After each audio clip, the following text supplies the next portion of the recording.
संगति का असर। एक बार एक राजा शिकार के उद्देश्य से अपने काफिले के साथ किसी जंगल से गुजर रहा था। दूर दूर तक शिकार नजर नहीं आ रहा था।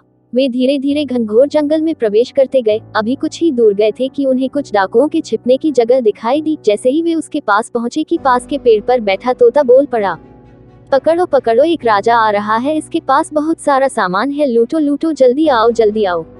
तोते की आवाज सुनकर सभी डाकू राजा की ओर दौड़ पड़े। डाकुओं को अपनी ओर आते देखकर राजा और उसके सैनिक दौड़कर भाग खड़े हुए। भागते भागते कोसों दूर निकल गए। सामने एक बड़ा सा पेड़ दिखाई दिया।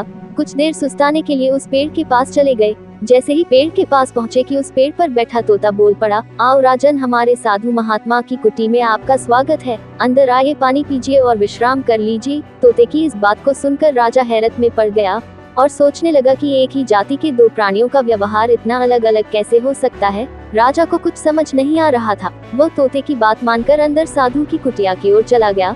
साधु महात्मा को प्रणाम कर उनके समीप बैठ गया और अपनी सारी कहानी सुनाई और फिर धीरे से पूछा, ऋषिव, इन दोनों तोतों के व्यवहार में आखिर इतना अंतर क्यों है?